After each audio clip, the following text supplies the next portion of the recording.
It's all right. It's perfectly all right to feel disappointed, even crushed, when you've put your heart and soul into preparing for an exam, only to fall short of your expectations. It stings, doesn't it? It feels like a blow, a setback. But what if I told you that embedded in this setback is a seed of opportunity? This isn't empty platitude. This is about understanding the transformative power of failure. Now, the first step towards utilizing this failure, this setback, is to confront it head-on. Don't shy away from the results. Face them with courage and determination.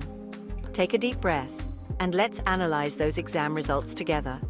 This is a moment of learning, not just a moment of reckoning. Pull them apart, not with despair, but with the cold, calculating eye of a detective searching for clues. Every mark, every comment is a piece of the puzzle. Where did things go awry? Was it a specific section, a particular type of question that tripped you up? Were you genuinely underprepared, or did the format of the exam itself throw you off? Perhaps you were overwhelmed by anxiety, the pressure of the moment clouding your thinking. Be honest with yourself, brutally honest. There's no room for self-deception here. Clarity is your ally. This is about understanding the terrain of the battlefield, identifying the factors that led to this defeat so you can strategize for the next encounter. It's about turning every setback into a setup for a comeback. Remember, we're not looking for excuses. We're looking for explanations. Explanations that will guide us forward. An explanation is a tool, a weapon forged in the fires of introspection. It is the key to unlocking your potential. It's about taking ownership of the outcome, acknowledging our role in it, so we can chart a new course, a course corrected by the wisdom gleaned from our mistakes. This is the essence of growth. Think of it like this. A master swordsman doesn't bemoan a lost spar. He studies his opponent's moves, analyzes his own missteps, and returns to the dojo with a renewed sense of purpose, ready to refine his technique. Each failure is a step towards mastery. This, you see, is where true learning begins, not in the echo chambers of success, but in the crucible of failure. Embrace it and let it forge you into something greater. Now that we've dissected the exam and extracted its lessons, it's time to turn our attention to the arsenal we'll take into the next battle, our study habits. This is about more than just logging hours in front of a textbook. It's about working smarter, not just harder. It's about leveraging techniques that maximize your understanding and retention. Remember, the goal is not to replicate what you did before, but to refine it, to elevate it. Each study session should be a step towards mastering the material. First and foremost, let's talk about focus. In this age of digital distraction, our attention is constantly under siege by a barrage of notifications, updates, and fleeting dopamine hits. It's a challenge to maintain concentration. To truly master any subject, you need to cultivate the discipline to shut out the noise, to create a sanctuary of focus where your mind can grapple with the material at hand. This sanctuary is crucial for deep learning. This might mean silencing your phone, disabling social media, or utilizing website blockers. These tools can help you maintain an uninterrupted study session. The key is to identify your personal kryptonite and develop strategies to neutralize its pull. Everyone has different distractions, so tailor your approach accordingly. Next, let's consider your learning environment. Are you someone who thrives in the bustling energy of a cafe, or do you require the quiet solitude of a library? Experiment, find what works best for you, and create a space that is conducive to deep work. The right environment can significantly enhance your productivity. Now, let's delve into the heart of the matter, the study techniques themselves. The key is to find what resonates with your learning style and helps you retain information effectively. Whether it's through visual aids, practice tests, or group discussions, use the methods that work best for you. Now, with our study habits sharpened and our minds focused, it's time to set our sights on the horizon. But before we charge headlong into the vast expanse of our academic ambitions, we need to establish clear, concrete, and crucially realistic goals. What does this mean in practice? It means resisting the seductive allure of overnight transformations, of miraculous leaps from academic mediocrity to scholarly stardom. It means acknowledging that true mastery, like any worthwhile pursuit, is a marathon, not a sprint. It's about breaking down those lofty aspirations, acing that exam, mastering that subject, graduating with honors into smaller, more manageable milestones. Think of it like climbing a mountain. The summit, that ultimate goal, can seem impossibly distant, almost mythical from the base. But by focusing on the next handhold, the next foothold, the next base camp, the ascent becomes less daunting, less overwhelming.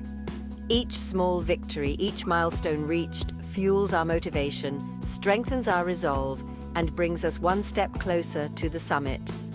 This is where the importance of a study schedule comes into play. It's not about shackling yourself to a rigid timetable, but about creating a roadmap, a framework that provides structure and direction to your efforts. Start small, build momentum, and celebrate those small victories along the way. Now let's talk about the engine that drives us forward on this journey: motivation. It's that internal fire, that unwavering belief in our ability to overcome challenges and achieve our goals. But what happens when the flames of motivation begin to flicker, when the weight of our academic responsibilities threatens to extinguish that inner spark? Firstly, we must remember that motivation is not a constant. It's not a switch we can simply flip on and off at will. It's a fickle beast, easily swayed by external factors, by setbacks, by the seductive allure of comfort and ease. The key is to understand that motivation is often a byproduct of action, not the other way around. Don't wait for the spirit to move you. Move yourself and the spirit will follow. Start small. Break down those daunting tasks into smaller, more manageable chunks. Set yourself a simple goal. Read one chapter, solve 5 practice problems, write 1 paragraph, and then do it. The act of taking action, of overcoming that initial inertia, creates its own momentum. As you start ticking off those small victories, you'll find that your motivation begins to build, fueled by a sense of accomplishment and progress. Remember, we are social creatures, hardwired for connection and belonging. Now, in the heat of this academic pursuit, amidst the deadlines, the exams, the relentless pressure to perform, it's easy to neglect the most valuable asset we possess, our mental health. It's crucial to remember that our minds need care and attention just as much as our studies do. Remember, academic success is not a trade-off for well-being. True success encompasses both academic achievements and a healthy state of mind. It's about finding a sustainable rhythm, a pace that challenges us without breaking us. Balancing work and relaxation is key to long-term success. Firstly, let's talk about stress, that omnipresent companion on the academic journey. Stress can be both a motivator and a hindrance. It's important to recognize that not all stress is created equal. Understanding this difference can help us manage it more effectively.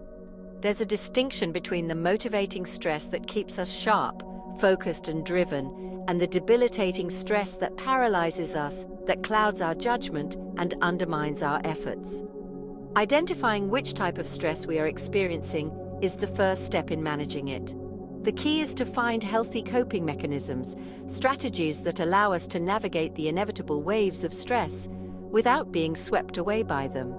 These strategies can include talking to friends, seeking professional help, or engaging in hobbies. Exercise is a powerful antidote. A brisk walk, a run, a gym session can do wonders to clear the mind, to release pent-up tension, and to shift our perspective.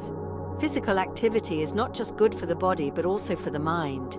Sleep, another often neglected pillar of well-being, is crucial for cognitive function, for memory consolidation, for emotional regulation. Without adequate sleep, our ability to perform academically and maintain emotional balance is compromised. Aim for 7 to 9 hours of quality sleep each night. Establishing a relaxing bedtime routine can help ensure you get the rest you need. And then there's the power of mindfulness, of simply pressing pause, taking a few deep breaths, and reconnecting with the present moment. Mindfulness can help reduce stress and improve focus. Remember, you are not alone in this. Reach out, connect with others, and support each other through the journey. As we conclude this journey of reflection, of strategizing, of fortifying ourselves for the challenges ahead, remember this: you have within you the strength, the resilience, the indomitable spirit to overcome any obstacle, to achieve any goal you set your mind to. This exam, this setback, it does not define you. It is merely a bend in the river, a temporary detour on the path to your ultimate destination. Embrace the lessons learned, implement the strategies we've discussed, and face the future with unwavering belief in yourself. Remember, the world's greatest achievements were often born from the ashes of failure. It is in those moments of seeming defeat that we discover our true mettle, that we forge an unbreakable spirit. Go forth, not with a fear of failure, but with a thirst for growth, a hunger for knowledge, and an unwavering belief in your ability to achieve greatness. As the great Nelson Mandela once said, "It always seems impossible until it's done."